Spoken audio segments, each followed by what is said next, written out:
దేవునికి స్తోత్రం. Rain of revival అనగా ఉజ్జీవపు వాన అనే ఈ కార్యక్రమంకు మిమ్మల్ని ప్రేమపూర్వకంగా ఆహ్వానిస్తున్నాం. మన పాస్టర్ గారైనటువంటి రెవరెండ్ ఎంజే మైకేల్ గారు దేవుని వాక్యాన్ని మనకు అందిస్తారు. మనము ప్రార్థన పూర్వకముగా విందాం. ദൈവ സഭയുടെ കെട്ടുപണി, దేవుని సంఘము కట్టుట అని అంశం. അതിനുവേണ്ടി ഈ റിപ്പോർട്ടിൽ പറഞ്ഞത് പ്രാർത്ഥനയായിരുന്നു, ക്യാപിറ്റൽ ഫൈനാൻഷ്യൽ ആയിരുന്നു, പ്രയർ ഈസ് ദ ക്യാപിറ്റൽ എന്നായിരുന്നു അദ്ദേഹം പറഞ്ഞു. മൂലധനം. నేను మీకు చెప్పిన మాటలలో ఈ మందిరం కట్టడానికి మరి క్యాపిటల్ అంటే ముఖ్యముగా పెట్టుబడి డబ్బు కాదు, ఏమన్నా నేను ప్రార్థన అన్నాను. പണമുണ്ടെങ്കിൽ ആർക്കും വലിയ ബിൽഡിംഗ് ഒക്കെ പണിയാം, ചർച്ച് ബിൽഡിംഗ് ഒക്കെ പണിയാം. డబ్బులుంటే ఎవరికైనా బిల్డింగ్లు కట్టుకోవచ్చు. എന്നാൽ പ്രാർത്ഥനയോട് പണിയപ്പെടുന്നതിലാണ് കൂടുതൽ ബ്ലെസ്സിങ്സ് ഉള്ളത്. ప్రార్థన ద్వారా కట్టబడేదే దేవునికి మహిమ కలుగుతుంది. హల్లెలూయ. അതുകൊണ്ട് പ്രാർത്ഥിച്ച എല്ലാവർക്കും ആൽത്തിയ ഇന്ത്യ മിഷന്റെ విశేషాൽ మిషన్ సైడ్ నన్ను അറിയിക്കുന്നു. మరి మా యొక్క సమస్త అల్త్యా ఇండియా మిషన్ తరపున ప్రార్థించిన ప్రతి ఒక్కరికి నేను వందనాలు చెల్లిస్తూ ఉన్నాను. പഴയ നിയമം നാം പഠിക്കുമ്പോൾ, పాత నిబంధన మనం నేర్చుకున్నప్పుడు, സോളമൻ പണിത ടെമ്പിൾ డెడికేషനെ കുറിച്ച് നാം പഠിക്കുമ്പോൾ, మరి పాత నిబంధనలో సాలొమోను కట్టించిన దేవాలయాన్ని గురించి మనము నేర్చుకున్నప్పుడు, ഓപ്പൺ യുവർ ബൈബിൾ, దయచేసి మీ బైబిల్ ను తెరుస్తాం. ആ വേദഭാഗമാണ് നമ്മൾ ഡെഡിക്കേഷന് വേണ്ടി നമ്മളെ సహాയിക്കുന്ന ഒരു వేదభాగం. మనము ఈ డెడికేషన్ కార్యక్రమానికి ముఖ్యముగా ఆ వాక్యమే మనం ధ్యానించబోతూ ఉన్నాం. Second Chronicles 2 దినవృత్తాంతములో 7th chapter verse 1 to 6. 2 దినవృత్తాంతములో 7వ అధ్యాయము. సొలొమోను తాను చేయు ప్రార్థనను ముగించినప్పుడు అగ్ని ఆకాశము నుండి దిగి దహన బలులను ఇతరమైన బలులను దహించెను. యెహోవా తేజస్సు మందిరము నిండా నిండెను. యెహోవా తేజస్సుతో మందిరము నిండినందున యాజకులు అందులో ప్రవేశింపలేకయుండిరి. అగ్నియు యెహోవా తేజస్సును మందిరం మీదకి దిగగా చూచి ఇశ్రాయేలీలందరూ సాష్టాంగ నమస్కారము చేసి, యెహోవా దయాళుడు, ఆయన కృప నిరంతరముండునని చెప్పి ఆయనను ఆరాధించి స్తుతించిరి. రాజును జనులందరూ యెహోవా ఎదుట బలులర్పించిరి. రాజైన సొలొమోను 22,000 పశువులను 120,000 గొర్రెలను బలులనుగా అర్పించెను. యాజకులు తమ తమ సేవా ధర్మములలో నిలుచుచుండగను లేవీయులు యెహోవా కృప నిరంతరము నిలుచుచున్నదని వారి చేత ఆయనను స్తుతించుటకై రాజైన దావీదు కల్పించిన యెహోవా గీతములను పాడుచు వాద్యములను వాయించుచు నిలుచుండగను. యాజకులు వారికి ఎదురుగా నిలిచి బూరలు ఊదుచుండగను ఇశ్రాయేలీయులందరూ నిలిచియుండగను రాజును జనులందరూ కూడి దేవుని మందిరమును ప్రతిష్ఠ చేసిరి. Praise the Lord. പഴയ നിയമത്തിലെ ആലയത്തിന്റെ പ്രതിഷ്ഠയെ നാം ഒരു നിഴലായി, ഷാഡോ ആയിട്ട് നാം ഉൾക്കൊള്ളണം. పాత నిబంధన మందిరపు ప్రతిష్టను ఒక నీడగా మనం జ్ఞాపకం చేసుకోవలెను. ഇത് ശലോമോന്റെ ഒരു దేవాలయం അല്ലെങ്കിൽ തന്നെയും ఈ మందిరము సొలొమోని దేవాలయము కాకపోవచ్చు. പുതിയ നിയമ കാഴ്ചപ്പാട് അനുസരിച്ച് നോക്കുമ്പോൾ, క్రొత్త నిబంధనను బట్టి మనం గమనించినప్పుడు, രക്ഷിക്കപ്പെട്ട് സ്നാനപ്പെട്ട് വിശുദ്ധിയിൽ ആരാധിക്കുന്ന ദൈവ പൈതലാണ് ദൈവത്തിന്റെ మందిరం. మరి క్రొత్త నిబంధనలు మనం చూస్తే రక్షించబడి బాప్తిస్మము పొంది దేవుణ్ణి ఆత్మలో ఆరాధించేవాడే దేవుని మందిరం. ఆమేన్. 1 కొరింథీయర్ లేఖనത്തിൽ നാം അത് వాయిക്കുന്നുണ്ട്. మొదటి కొరింథీ లేఖనములో మనము ఆ వాక్యాన్ని చదువుతూ ఉన్నాం. ఆ భాగం మనం నేర్చుకున్నప్పుడు మీరే జీవం గల దేవునికి మందిరమై ఉన్నారనేది రాయబడి ఉంది. మనము జీవము గల దేవుని ఆలయమై ఉన్నాము. మనం జీవం గల దేవుని మందిరమై ఉన్నాము. അപ്പോൾ പുതിയ നിയമം കാഴ്ചപ്പാട് ന്യൂ ടെസ്റ്റ്മെന്റ് പഠിക്കുമ്പോൾ, క్రొత్త నిబంధన మనం నేర్చుకున్నప్పుడు കെട്ടിടമല്ല ദൈവത്തിന്റെ വിശുദ്ധ మందిరం. బాగా వినండి, ఈ బిల్డింగ్ కాదు దేవుని పరిశుద్ధ మందిరం. പഴയ നിയമത്തിൽ കെട്ടിടത്തിനായിരുന്നു മുഖ്യസ്ഥാനം. గమనించండి, పాత నిబంధనలో బిల్డింగే దేవుని మందిరం అనేది, మనుషులు కాదు, ప్రజలు కారు. പുറപ്പാട് പുസ്തകം 28ാം വാക്യം എക്സോഡസ് 25:8 നാം പഠിക്കുമ്പോൾ, మరి నిర్గమాకాండం 28:8 వచనములో మనం నేర్చుకున్నప్పుడు, నేను వారిలో నివసించున్నట్లు పరిశుద్ధ స్థలమును నిర్మింపవలెను. Praise the Lord. దైవത്തിന് వസിക്കുവാൻ, അവരുടെ നടുവിൽ വസിക്കുവാൻ ഒരു మందిరం పడియണം దైవం కల్పించు. అక్కడ మీరు గమనించారా, నేను వారి మధ్య నివసించున్నట్టు నాకు ఒక మందిరము మీరు కట్టండి అంటున్నారు. ഒന്നാമത് ടാബർനാക്കിൾ സമാഗമന കൂടാരം അവരെ ഉണ്ടാക്കി. మనకి తెలుసు వారు ప్రత్యక్షపు గుడారమును కట్టారు దేవుడు నివసించడానికి. അവരുടെ മരുഭൂ യാത്ര മധ്യേ അപ്രകാരമായിരുന്നു ചെയ്തത്. వారు అరణ్యములో ఆ యొక్క ప్రత్యక్షపు గుడారమును వారు మోసుకొని వెళ్ళిరి. എന്നാൽ അവരെ വാഗ്ദത്ത നാട്ടിലെത്തിയപ്പോൾ ശലോമോനിലൂടെ ദേവാലയം പണിതപ്പെട്ടു. వాగ్దత్త దేశములో వెళ్ళిన తర్వాత సొలొమోను ద్వారా దేవునికి ఒక స్థిరమైన మందిరమును వారు కట్టించారు. പ്രവാസകാലം തകർക്കപ്പെട്ടപ്പോൾ പിന്നെ ഹെരോദാവിന്റെ കാലഘട്ടത്തിൽ അത് പുതുക്കി പണിതു. మరి బబులోన్ దేశపు వారు వాటిని పడగొట్టినప్పుడు మరి హెరోదు కాలములో మరలా కన్స్ట్రక్షన్ చేయడము జరిగింది. ఆ ఆలయത്തിലാണ് యేసు కర్తాവ് కടന്നു വന്നത്. మరి అలా సొలొమోను కట్టినటువంటి రెండోసారి నిర్మించబడిన ఆలయములోనే యేసుక్రీస్తు వారి పరిచర్యలో ప్రభు ఆ మందిరాన్ని దర్శించారు. അത് സകല ജാതികൾക്കുള്ള പ്രയർ ഹാൾ ആയിരുന്നു. എന്നാൽ കള്ളന്മാരുടെ ഗുഹയാക്കി തീർത്തതിനാൽ തീത്തോസിന്റെ കാലഘട്ടത്തിൽ AD 70 അത് തകർക്കപ്പെട്ടു. మరి ఆ మందిరము దేవుడు చెప్పిన మాట జ్ఞాపకం చేసుకోండి, నా ఆలయము సమస్త జనులకు ప్రార్థన మందిరం, కానీ మీరు దాన్ని దొంగల గుహగా చేసేసరి. ప్రార్థన మందిరమును దొంగల గుహగా చేసినప్పుడు దేవుడు ఏం చేశారంటే వాటిని పూర్తిగా నిర్మలము చేసినట్టుగా మనం చూస్తున్నాం. Praise the Lord, praise the Lord, praise the lord.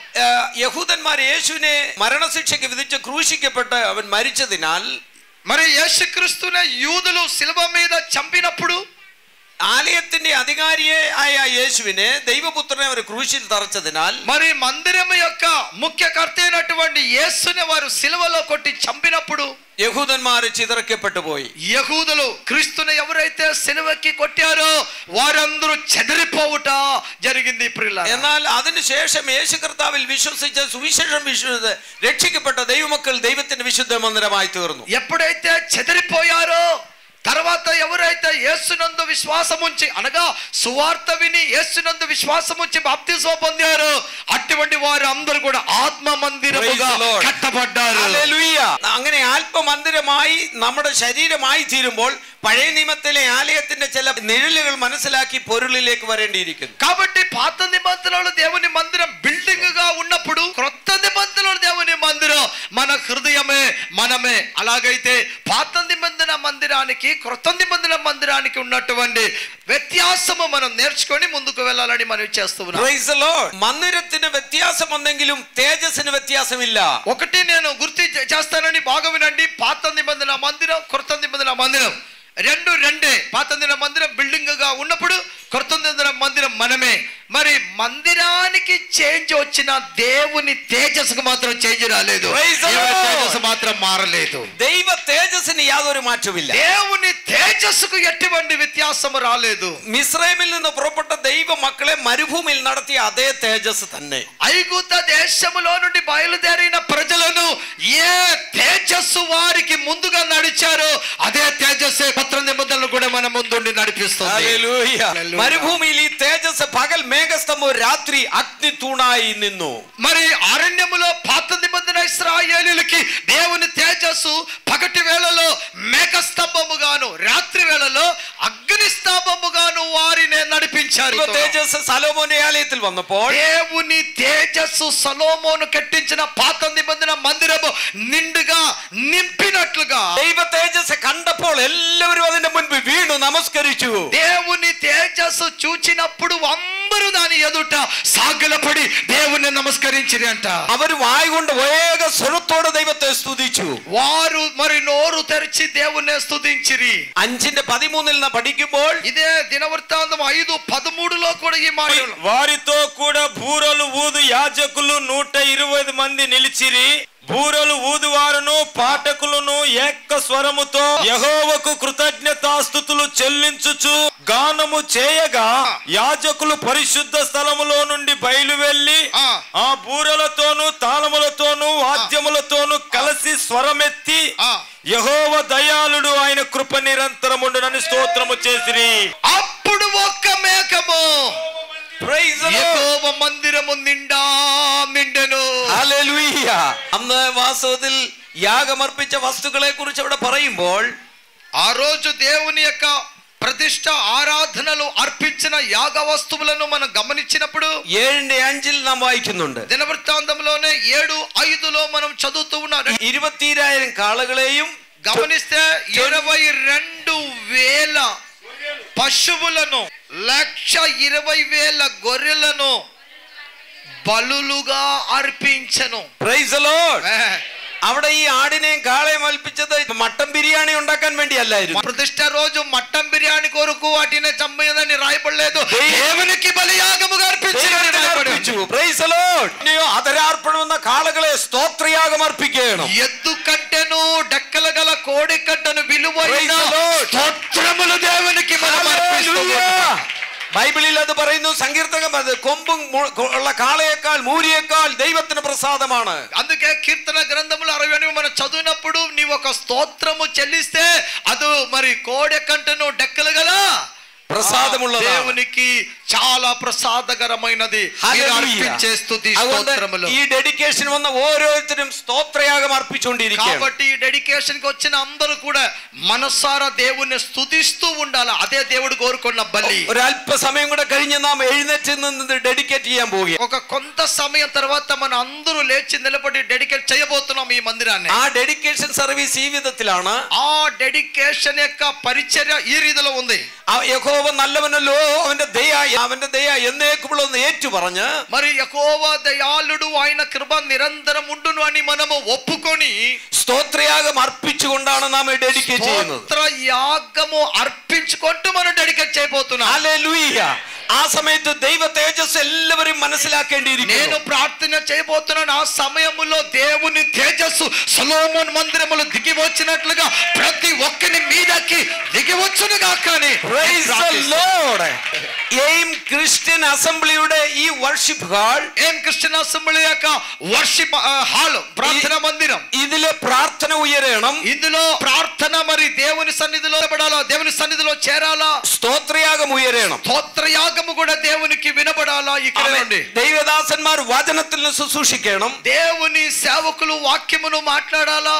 ആമേൻ. ക്രിസ്തുയേശുവിൽ വിശുദ്ധർ അതിനാൽ രൂപാന്തരപ്പെടണം. క్రీస్తుయేసునందు పరిశుద్ధపరచబడిన వారు రూపాంతరము చెందాలి. అద్భుతങ്ങൾ అടയാളങ്ങൾ ഉണ്ടാകണം. మన మందిరములో అద్భుతములు సూచక క్రియలు జరిగి తీరాలి. ఇదాണ് దైవిക ఉద్దేశం ఈ ఆలయത്തെ കുറിച്ച്. ఈ మందిరమును గురించిన దేవుని ఉద్దేశం అది. ఈ ఆలయത്തിന്റെ డోర్ కడనగతు വരുമ്പോൾ, ఈ ఆలయమును మరి ఈ యొక్క డోర్ నుంచి ఈ గుమ్మము దాటి మీరు లోపలికి వచ్చినప్పుడు നിങ്ങളുടെ മനസ്സിൽ ഈ കാര്യം ഉണ്ടായിരിക്കണം. మీ హృదయములో నీ మనస్సులో ఈ కార్యం ఉంచవలెను. ഞാൻ പ്രാർത്ഥിക്കാനാണ് ഇവിടെ വന്നത്. నేను ప్రార్థించడానికే ఈ మందిరానికి వచ్చాను. ഞാൻ സ്തോത്രയാഗം അർപ്പിച്ച് ആരാധിപ്പാൻ വന്നു. నేను స్తుతియాగం అర్పించి దేవుని ఆరాధించడానికి వచ్చాను. ഈ വേദിയിൽ കേൾക്കുന്ന വചനത്തിന് ഞാൻ അനുസരണം കാണിക്കും. కాబట్టి ఇక్కడ నుండి దేవుడు ఏ మాట అయితే చెప్తారో నేను ఖచ్చితంగా లోబడతాను అని సమర్పణ మీకు ఉండాలి. ഞാൻ ഇതിന്റെ ఎగ్జిట్ ఈ డోర్ విട്ട് కടന്നു പോകുമ്പോൾ, నేను ఎప్పుడైతే ఆరాధన ముగించుకొని నేను బయటికి వెళ్తానో యేసుവിന്റെ సాక్షి ഞാൻ വഹിക്കും. యేసు క్రీస్తుకి సాక్షిగా నేను నిలబడతా.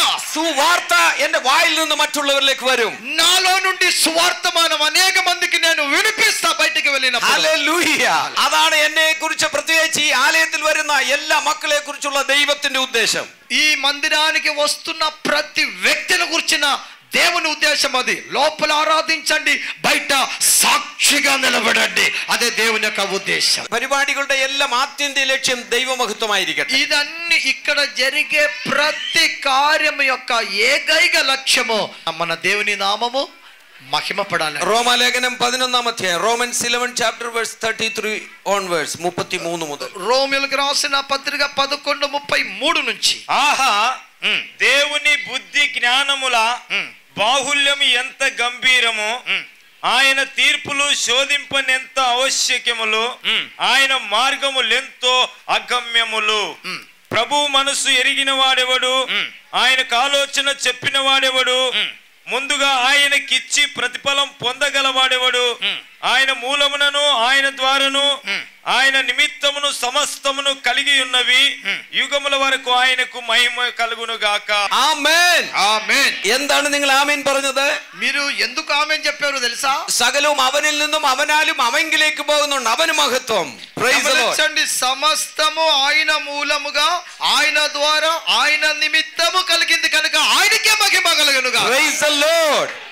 ആരെങ്കിലും ഇതിനെ സാമ്പത്തികമായി സഹായിച്ചുവെങ്കിൽ ఎవరైనా ఈ మందిర పనిలో ఆర్థికంగా సహాయం చేసి ఉంటే, പ്രൈസ് ദി ലോർഡ്, ദൈവം തന്ന പണത്തിൽ നിന്നാണ് നിങ്ങൾ കൊടുത്തത്. దేవుడు మీకు ఇచ్చిన శక్తి కొలది మీరు మంచి మనసుతో దేవునికి ఇచ్చారు. ആരെങ്കിലും ഇതിനു വേണ്ടി ഈ ബ്രെയിൻ യൂസ് ചെയ്തിട്ടുണ്ടെങ്കിൽ, ఎవరైనా తన జ్ఞానము ఈ మందిర కట్టుబడి నిమిత్తం మరి ఉపయోగించి ఉంటే, പ്രത്യേക ഈ ബോർഡ് നോക്കുകയാണെങ്കിൽ പ്രത്യേക ജ്ഞാനം ഇതുണ്ടാക്കാൻ അവർക്ക് ദൈവം ബുദ്ധി കൊടുത്തു. అన్నిటికంటే ఈ బోర్డు గమనించండి, ఇది ఎంతో చాలా అందముగా ఎంతో దేవుని జ్ఞానముతో నింపబడి చేసిన ఈ బోర్డు. ഇതും ദൈവത്തിങ്കിൽ നിന്ന് വന്നതാണ്. ఈ జ్ఞానం ఇచ్చిన వాడు కూడా దేవుడే. ഇതിന്റെ ബേസ്മെന്റ് മുതൽ നോക്കുകയാണെങ്കിൽ ലിമിറ്റഡ് ആയിട്ട് ഈ സ്പേസില് ഒരു പാർസനേജും ചർച്ച് ബിൽഡിംഗ് പണിയുവാൻ തക്കോണം ദൈവം ശക്തിയും ബുദ്ധിയും ദൈవం കൊടുത്തു. ఈ స్థలం మీరు చూడండి, ఇది ఇలాగ ఎందుకు వచ్చిందండి, ఎంతవరకు స్థలం ఉంటుందో ఆ స్థలం అంతా కూడా కొంచెం కూడా పోనీయకుండా మరొక మంచి మందిరము, తర్వాత పాస్ కొట్టడానికి, తర్వాత బయట పార్కింగ్ అన్ని కూడా మంచి ఇంజనీర్ ప్లాన్, మన రాజేష్ గారే ఇంజనీర్ ఈ కార్యం చేసి ఇచ్చారు. దేవుడు తనకిచ్చిన జ్ఞానం అది, తనకు కూడా నేను వందనాలు చెల్లిస్తూ దేవునికి వందనాలు చెల్లిస్తూ. బైబిల్ പറയുന്നു സകലം അവനിൽ നിന്നും അവങ്കിലേക്കുമാകുന്നു പോകുന്നത്. అందుకే ఈ మాట ఆయన మూలముగాను ఆయన ద్వారాగాను ఆయన నిమిత్తము సమస్తము కలిగినది. హల్లెలూయా. ദൈവസഭ എത്ര മനോഹരമായി വിവിധ ഡിപ്പാർട്ട്മെന്റ് ജോലി ചെയ്യുന്നത്, അവരൊക്കെയും ചർച്ചില് വന്നിരിക്കുന്നത് ദൈവത്തിന്റെ മഹത്വമല്ലേ. కాబట్టి గమనించండి, దేవుని మందిరం ఎంత చక్కగా ఉంది. రకరకమైన డిపార్ట్మెంట్ లో ఉద్యోగం చేస్తున్న వాళ్ళు అందరూ కూడా కలిసి మందిరంలో ఉన్నారు. ఎంత అందముగా ఉంది. ఒకసారి చప్పట్లు తట్టి దేవునికి మన మహిమ చెల్లిస్తాం. దేవునికి మహిమ. Not only now, ఇప్పు మాత్రమല്ല ఎప్పుడూ దైవത്തെ మహత్వపడుతుకొండిరిക്കണം. ఈ ఒక్క రోజులోనే మహిమపరిచి ఆపివేయమని కాదు, ఇప్పటి నుండి ప్రారంభయాల రోజు దినము దేవుని మహిమపరచండి. എന്നാൽ ഈ ജീവനുള്ള ദൈവത്തെ മഹത്വപ്പെടുത്താൻ കഴിയാതവണ്ണം നമ്മുടെ സമസിസ്റ്റം വ്യത്യസ്തമായ രീതിയിൽ മാറിക്കൊണ്ടിരിക്കുന്നു. గమనించండి, ఈ రోజులలో దేవునికి మహిమ చెల్లించకుండా మన తరము వారు మరి ప్రత్యేకంగా మారిపోతున్నారు. జాగ్రత్త పడాలా. റോമാലേഖനം 1-ാം അധ്യായം പഠിക്കുമ്പോൾ സൃഷ്ടിതാവിനെ മറന്ന് സൃഷ്ടിയെ ഭജിച്ച് ആരാധിക്കുന്ന అనేక ജനം, మంది సృష్టికర్తను మరచి సృష్టమును పూజించేవారుగా మారిపోతున్నారు. జాగ్రత్త పడాలా. മൃഗം, പക്ഷി, ഇഴജാതി, നാൽക്കാലി ഇവയെല്ലാം മാൻമെയ്ഡ് ഗോഡിന്റെ മുൻപാകെ വീണുകൊണ്ടിരിക്കുകയാണ്. గమనించండి, మానవుడు నిర్మించిన దేవుని ఎదుట సాగలపడుతున్నారు మన జనరేషన్. దయచేసి మీరు గుర్తించండి. അവരെ എത്ര ഹൈ എഡ്യൂക്കേഷൻ ഉള്ളവരാണെങ്കിലും അവരുടെ ഹൃദയം ഇരുണ്ടു പോയിരിക്കുകയാണ്. వారు ఎంత బుద్ధిమంతులైనా దేవుడు అంటాడు వాడు బుద్ధిహీనులని, వారి హృదయం గడాంధకారమని. ആമേ. റോമാലേഖനത്തിൽ വ്യക്തമായി ഫസ്റ്റ് ചാപ്റ്ററിൽ എഴുതിയിട്ടുണ്ട്. మరి రోమియోలకు రాసిన పత్రిక 1వ అధ్యాయంలో విశదముగా పౌలు రాశాడు. നമ്മുടെ ഭാരതത്തിൽ ഇത്രയും മറ്റുള്ള രാജ്യക്കാരെ ഒരു പുവർ കൺട്രി എന്ന് പറയാൻ കാരണം സത്യദൈവത്തെ വിട്ടതിന്റെ ശിക്ഷയാകും. మన భారతదేశం ఇంత పేద దేశం అని చెప్పడానికి కారణం నిజ దేవుణ్ణే విడిచిపెట్టారు. అదే కారణము. హల్లెలూయా. എന്നാൽ ദൈവ മക്കൾ മൂലം നമ്മുടെ ഭാരതം ഒരു റിച്ച് കൺട്രിയായി മാറുകയാണ്. దేవుని నమ్మిన బిడ్డల ద్వారా మన భారతం రిచ్ కంట్రీగా మారుతుంది, రూపాంతరం చెందుతుంది. നമ്മുടെ ഭാരതം പോലെ നല്ല കൾച്ചറും കഷ്ടമുള്ള രാജ്യം ലോകത്തിൽ വേറെ ഇല്ല. మన భారతం లాగా ఈ సంస్కృతి విషయంలో ఎంతో మంచి దేశం ఇంకొకటి లేదు. పిల్లలు చప్పట్లు దేవునికి మహిమ చెల్లిద్దాం. നമ്മുടെ ഭാരതദേശത്തിൽ different culture, different personality, different language, different tradition, different religious ഉള്ള രാജ്യമാണെങ്കിലും we love the country. Hallelujah. దేవునికి స్తోత్రం. Praise the Lord. പക്ഷേ ദാനിയേൽ പ്രവചനം നാം പഠിക്കുമ്പോൾ, దానియేలు గ్రంథం మనం నేర్చుకున్నప్పుడు ദാനിയേൽ 5-ാം അധ്യായത്തിൽ దానియేలు 5వ అధ్యాయములో കൽദേ ദേശക്കാരനായ ബെൽസസർ ജീവനുള്ള ദൈവത്തിന് മഹത്വം കൊടുക്കാതെ പോയത് കൊണ്ട് തന്നെ തൂക്കി നോക്കി കുറവുള്ളവനായി കണ്ടു. അന്ന് രാത്രി തന്നെ അവൻ കൊല്ലപ്പെട്ടു. నిజమైన దేవుణ్ణి విడిచిపెట్టి చూడండి, దేవునికి మహిమ చెల్లించలేదు కాబట్టి బెల్షస్సర్ను త్రాసులో తూసి నీవు తక్కువ వాడుగా కనిపించినందున നിങ്ങൾ ఆ రాత్రికి చంపేశారు. ദാനിയേൽ 5-ാം അധ്യായം ബെൽസസർ കൊല്ലപ്പെടുവാനുള്ള കാരണം, బెల్షస్సర్ చంపబడడానికి కారణం రాయబడి ఉన్నది. അവന് രാജാവിന് മൂക്കിൽ ജീവശ്വാസം കൊടുത്ത ദൈവത്തെ മറന്നുകൊണ്ട് കല്ലിനെയും മണ്ണിനെയും ആരാധിച്ചുകൊണ്ട് അന്ന് രാത്രി അവൻ കൊല്ലപ്പെട്ടു. గమనించండి, ముక్కులో శ్వాసం ఇచ్చిన దేవుణ్ణి మర్చిపోయి రాయికి రప్పకి మట్టికి మొక్కారు కాబట్టి దైవ కోపం అతని మీదకి వచ్చింది. 5:23 അത് കൊടുത്തിരിക്കുന്നത്. 5వ అధ్యాయం 23 వచనముల మాట రాయబడి ఉంది. ജീവനുള്ള ദൈവത്തെ മഹത്വീകരിക്കായി കൊണ്ടാണ് അത് സംഭവിച്ചത്. జీవగల దేవుని మహిమ పరచలేదు, అందువలన చంపబడ్డారు. ആ രാജാവിനെ ദൈവത്തിന്റെ തുലാസത്തിൽ തൂക്കി നോക്കിയപ്പോൾ കുറവുള്ളവനായി കണ്ടു. ఆ రాజును దేవుడు తన త్రాసులో తూచినప్పుడు తక్కువ వాడుగా కనబడ్డారు. ഇന്ന് പകൽക്കാലം എന്നെയും നിങ്ങളെയും ദൈവം തൂക്കി നോക്കുമ്പോൾ കുറവുള്ളവരായി കാണരുത്. ദൈവത്തെ മഹത്വപ്പെടുത്തുക. ఈ ఆరాధనలో ఒక విషయం మర్చిపోవద్దు. నన్ను నిన్ను దేవుడు తూచినప్పుడు తక్కువ వాడుగా కనబడకూడదు. ഇത് പഴയ നിയമത്തിൽ മാത്രമല്ല, പുതിയ നിയമം പഠിക്കുമ്പോഴും ആക്ട്സ് 12 ചാപ്റ്റർ അതിന്റെ 21 വേഴ്സ് മുതൽ നാം വായിക്കുമ്പോൾ ഹെരോദ രാജാവിനും ഇതാണ് പറ്റിയത്. మరి హేరోదు రాజు విషయం కూడా అపోస్తల కార్య 12వ అధ్యాయములో దేవునికి మహిమ చెందించకపోతే ఒక దేవదూత అతన్ని ముట్టాడు, అని చనిపోయాడు. ఆమేన్. హెరోద రాజావిന്റെ അവസ്ഥ എന്തായി മാറി? హేరోదు రాజు ఎలాగ చనిపోయాడు గమనించండి. അവൻ രാജകീയ വസ്ത്രം ധരിച്ച് സിംഹാസനത്തിൽ പ്രസംഗിപ്പിച്ചപ്പോൾ ജനമെല്ലാം ആ രാജാവിനെ മഹത്വപ്പെടുത്തിക്കൊണ്ട് അന്ന് പകൽക്കാലം കർത്താവിന്റെ ദൂതൻ അവനെ അടിച്ച് പ്രാണനെ വിട്ട് ക്രിമിക്കിരയായി മാറി. రాజకీయ వస్త్రములు ధరించి సింహాసనం మీద కూర్చొని ఆయన మాట్లాడుతుండే ప్రజలు దేవుని మహిమపరచలేదు, అతన్ని మహిమపరిచాడు. అతడు అది ఎక్స్పెక్ట్ చేశాడు. అందువల్ల దేవదూత అతన్ని ముట్టాడు. అతడు ఏమో అతడు ഇതെന്തിനാണ് ഇതിൽ രേഖപ്പെടുത്തിയിരിക്കുന്നത്? ఎందుకు రాశాడు ఈ బైబిల్లో ఈ మాట? ഞാനും നിങ്ങളും ദൈവത്തെ മഹത്വത്തി ജീവനോട് ജീവിക്കാൻ വേണ്ടി మనము దేవుణ్ణి మహిమపరిచి బ్రతకాలని రాశాడు. ഞാൻ വളരെ സിമ്പിളായി പറയട്ടെ, చాలా సింపుల్ గా నేను మాట్లాడుతూ ദൈവത്തെ ఉన్నా. മഹത്വപ്പെടുത്തുവാൻ വളരെ ലളിതമായ ഒരു കാര്യമുണ്ട്. దేవుణ్ణి మహిమపరచడానికి చాలా సింపుల్ గా ఒక కార్యం చేస్తే చాలు. എത്ര പേർക്ക് അത് പറയാം? സ്തോത്രയാഗം അർപ്പിക്കുന്നതിന് എന്നെ മഹത്വപ്പെടുത്തുന്നു. దేవుణ్ణి మహిమపరిచేవారు ఎవరండి? స్తుతి యాగము అర్పించువారు. దేవుని మహిమపరచడానికి సింపుల్ థింగ్స్ అది. ഹല്ലേലൂയ. നിന്റെ വായിൽ നിന്ന് നന്ദിയുള്ള ഹൃദയത്തോടെ സ്തോത്രം ചെയ്യുമ്പോൾ ദൈവം മഹത്വപ്പെടും. Price the Lord. కృతజ్ఞత కలిగిన హృదయంతో నోటి ద్వారా దేవుని మహిమపరచినప్పుడు, దేవునికి స్తోత్రం అర్పించినప్పుడు దేవుడు మహిమ పొందుతారు. ഹല്ലേലൂയ. നാം സ്തോത്രത്തിൽ മാത്രം തൃപ്തരാകരുത്, സൽപ്രവൃത്തിയിലും തൃപ്തരാകണം. కేవలం స్తోత్రం చెప్పటములో మాత్రం మనము తృప్తి చెందకూడదు, మరి సత్క్రియలు చేయటములో కూడా మనం విస్తరించాలి. 1 പത്രോസ് 2:12 പഠിക്കുമ്പോൾ, మొదటి పేతురు 2:12 నేర్చుకున్నప్పుడు നിങ്ങളുടെ ഗുഡ് വർക്ക്സ്, നല്ല പ്രവൃത്തി കണ്ട് మీ యొక్క సత్క్రియను చూచి, ആമേൻ, ജാതികൾ ദൈവ സന്ദർശന നാളിൽ ജാതികൾ ദൈവത്തെ മഹത്വപ്പെടുത്തുവാൻ അവരുടെ നടപ്പ്, നിങ്ങളുടെ നടപ്പ് നന്നാക്കണമെന്ന് പ്രബോധിപ്പിക്കും. మీ సత్క్రియలను చూసి ఇతరులు కూడా దేవుని మహిమపరిచేటట్టు వారి ఎదుట మీ సత్క్రియలు విస్తరింపచేయండి అని రాయబడి ఉంది. ഈ ആലയം ഇവിടെ ഓപ്പൺ ചെയ്യുമ്പോൾ പറയട്ടെ, ദേശത്തെ ദൈവം സന്ദർശിക്കും. ఈ మందిరం మనం ఇక్కడ ప్రతిష్ఠించినప్పుడు నేను ఒక విషయం చెప్తాను, ఈ ఏరియాలో నందరిని దేవుడు దర్శించబోతున్నారు. Is already started the divine visitation. మరి గమనించండి, ఆత్మ సంబంధమైన దర్శనం దేవుడు ప్రారంభమై ఉంది. ഞാനും നിങ്ങളും ദൈവത്തെ ആരാധിക്കുമ്പോൾ, మనం దేవుణ్ణి ఆరాధించినప్పుడు നമ്മുടെ ചുറ്റുപാടുള്ളവരോട് ദൈവം സംസാരിച്ചുകൊണ്ടിരിക്കുകയാണ്. మన చుట్టుపక్కల ఉన్న వాళ్ళతో దేవుడు మాట్లాడుతూ ఉన్నాడు. അല്ലെങ്കിൽ അവരും ഈ ആലയത്തിൽ കടന്നു വന്ന്, మరి రానున్న దినాలు వారు కూడా మనతో ఆరాధించాలా. ജീവനുള്ള ദൈവത്തെ മഹത്വപ്പെടുത്തുക, జీవంగల దేవుని మహిమపరచుటకు അവരുടെ മുമ്പിൽ നമ്മൾ നല്ല നടപ്പ് കാണിക്കണം. వారి ఎదుట మనం మంచి సత్ప్రవర్తన విషయమై జాగ్రత్త పడాలి. അവരൊക്കെ ആലയത്തിൽ കൊണ്ട് ദൈവദാസന് വചനം കേൾപ്പിക്കണം. మరి అనేక మందిని మరి దేవుని యొక్క సన్నిధికి తీసుకొచ్చి సత్యవాక్యం వారికి నేర్పించండి. ഹല്ലേലൂയ. നമ്മുടെ ഒരു ഗുഡ് വർക്ക്സ് ഒരു ലൈറ്റ് പോലെയാണ്. നിങ്ങളുടെ വെളിച്ചം അവരുടെ മുമ്പിൽ പ്രകാശിക്കട്ടെ. మన వెలుగు ఎదుటివాని ఎదుట ప్రకాశించేటట్టు ఉండాలా. ఆత్మీయ వెలుగు. യോഹന്നാൻ 15:8 നാം പഠിക്കുമ്പോൾ, యోహాను సువార్త 15:8 మనం నేర్చుకున్నప్పుడు, സ്പിരിച്വൽ ഫ്രൂട്ട് ബിയറിംഗിലെ ആത്മീയ ഫലം ഉളവാകുന്നതിൽ ദൈവത്തിന്റെ നാമം മഹത്വപ്പെടും. ఆత్మ ఫలములలో దేవుని నామం మహిమపడుతుందని రాయబడి ఉంది. 1 കൊരിന്ത്യർ 6:20 പഠിക്കുമ്പോൾ, వర్స్ మాత్రమే చెప్తున్నాను, చదివించటం లేదు, సమయం లేదు. 1 കൊരിന്ത്യൻ 6:20 പഠിക്കുമ്പോൾ, మొదటి కొరింథీ 6:20 చదువునప్పుడు, glorify through your body because through the blood of Jesus he purchased our body. మీ శరీరముతో నీ దేహముతో దేవుని మహిమపరచండి, ఎందుకంటే ఆయన తన రక్తం ఇచ్చి నిన్ను కొన్నారు గనుక. ആകയാൽ നമ്മുടെ ശരീരം കൊണ്ട് ദൈവത്തെ മഹത്വപ്പെടുത്തുക. శరీరముతో దేవుని మహిమపరచమని రాయబడి ఉంది. Hallelujah. Praise the Lord. Amen. Hallelujah. സഭയായി ഒന്നു ചേർന്ന് ദൈവത്തെ മഹത്വപ്പെടുത്തണം. సంఘముగా ఏకమై దేవుని మహిమపరచమని దేవుడు റോമർ చెప్తున్నాడు. 15:5. రోమీయులకు రాసిన పత్రిక 15:5 రాయబడింది. സഭ ഒന്നിച്ചുകൂടി ദൈവത്തെ മഹത്വപ്പെടുത്തണം. సంఘము ఏకముగా కూడి దేవుని మహిమపరచాలి. കാരണം സകലവും അവനാലും അവങ്കിലേക്കും ആകുന്നു. സകല അവന് മഹത്വം. సమస్త విషయములో ఆయనకే మహిమ కలుగును గాక.